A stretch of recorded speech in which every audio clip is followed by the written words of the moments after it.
একটা মেয়ে ধর্ষিতা হয়েছে, এজন্য ইসলাম দিয়ে যদি আইন কায়েম করা হয় 24 ঘন্টার আলটিমেটামে সব বিচার হয়ে যাবে, যেরকম ঠিক কিনা? আর কোন ধর্ষক বাংলার জমিনে জন্মাতো না, চিল্লায় বলো ঠিক কিনা? ইসলাম বলে চোরের হাত কেটে দাও, জেনা ব্যভিচার করলে ডেথ পেনাল্টি। সৌদি আরবে হেড অফ করে, গলা কেটে ফেলে।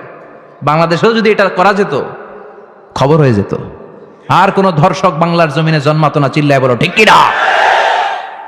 চুরি করলে হাত কাটো, কথাটা কার? সারিকু ওয়াস-সারিকাতু ফাকতাউ আইদিয়াহুমা জাযাআম বিমা কাসাবা নাকালাম মিনাল্লাহ ওয়াল্লাহু আজিজুন হাকীম।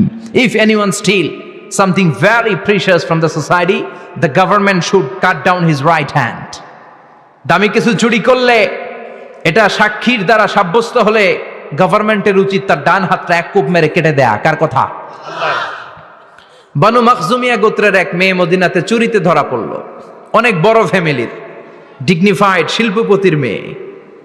সাহাবারা বলল, এই মেয়ের হাত যদি বিশ্বনবী মদিনায় কেটে দেয়, মদিনাতে তো মারামারি লেগে যাবে। কে বলবে বিশ্বনবীর কাছে যে সুপারিশ করার ক্ষমতা কারো নাই? বিশ্বনবীর পালক পুত্র উসামা বিন যায়েদ, যায়েদ ইবনে হারেসা, তার ছেলে উসামা পালক পুত্রের ছেলে, তাকে বিশ্বনবী বড্ড ভালোবাসতো। তার উপাধি হলো হুব্বু রাসূলিল্লাহ, বিশ্বনবীর ভালোবাসা। সবাই বলল, উসামা, আমরা যে বলতে পারবো না, তুই যে নবীরে সুপারিশ কর। ও নবী, যদিও চুরি করেছে মেয়েটা, সাব্যস্ত হয়েছে, কিন্তু আপনি মাফ করে দেন, হাত কেটে দিয়েন না। উসামা যে বলে, নবী হাত কেটে দিয়েন না। বিশ্বনবীর চেহারাটা আগুনের গোলার মতো লাল হয়ে গেল। বিশ্বনবী বললেন, উসামা, এটা আল্লাহর আইন, সুপারিশ করার সাহস তোর বুকের ভিতরে দিল কে? স্পর্ধা।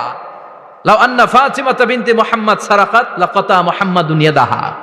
এই মেয়ে তো দূরের কথা, আমার কলিজার টুকরা, নয়নের পুটুলি, জান্নাতি নারীদের সর্দারানী আমার মেয়ে ফাতেমাও যদি চুরিতে ধরা পড়ে, আমি তলোয়ারটা বের করে ফাতেমার হাত কেটে দিতে 1 সেকেন্ডও দেরি করব না।